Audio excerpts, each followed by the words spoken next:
L'arbre magique. Nos paroles et nos pensées réalisent nos souhaits. Un enseignement de coach Edmond Nanoukon. C'est un conte que j'ai lu quelque part, il y a longtemps. Il y est question d'un voyageur. Ce voyageur épuisé s'assit à l'ombre d'un arbre sans se douter qu'il venait de trouver un arbre magique. L'arbre a réalisé des souhaits. Assis sur la terre dure, il pensa qu'il serait bien agréable de se retrouver dans un lit moelleux. Aussitôt, ce lit apparut à côté de lui. Étonné, l'homme s'y installa en disant que le comble du bonheur serait atteint si une jeune fille venait masser ses jambes douloureuses. Il n'a pas fini ses paroles que la jeune fille apparut et le massa très agréablement. « J'ai faim », se dit l'homme, et manger en ce moment serait à coup sûr un délice. Une table surgit aussitôt, chargée de nourriture succulente. L'homme se régala, il mangea et il but. La tête lui tournait un peu. Ses paupières, sous l'action du vin et de la fatigue, s'abaissaient. Il se laissa aller de tout son long sur le lit en pensant encore aux merveilleux événements de cette journée extraordinaire. « Je vais dormir 1 heure ou 2 heures, se dit-il. Le pire serait qu'un tigre passe par ici pendant que je dors. » Aussitôt un tigre surgit et le dévora. Vous avez en vous un arbre à souhait qui attend vos ordres. Il peut réaliser ce que vous voulez vraiment obtenir, comme ce qui vous fait peur, et ce que vous voulez éviter à tout prix. Soyez donc vigilants sur le contenu de vos pensées habituelles. L'enjeu est important.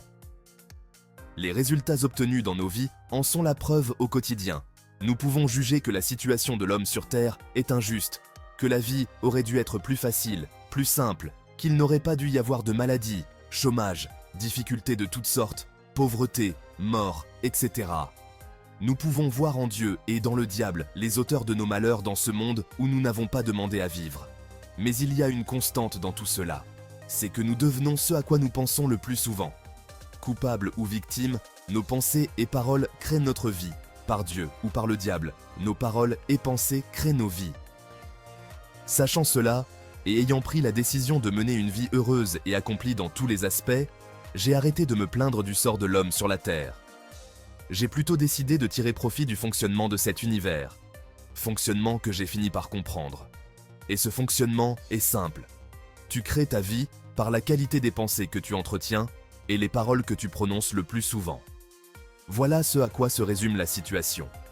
Que vous croyiez en Dieu ou dans le diable, c'est ainsi que ça fonctionne, comme l'arbre magique. Alors prenons la décision d'entretenir au quotidien des pensées de joie, de paix, d'amour, de bonheur, richesse, succès, santé, bref, toutes les bonnes choses. Et il en sera ainsi tôt ou tard selon notre persévérance et notre foi. Le malheur aussi est un choix, malheureusement. Le bonheur aussi est un choix, heureusement. Très agréable journée et surtout, abonnez-vous à la chaîne de l'école pour le développement intégral de l'homme, EDIH. Et surtout, je vous prie d'activer les notifications pour être informé en temps réel des publications de nos vidéos pour bénéficier des enseignements profonds qui sont diffusés ici tous les jours.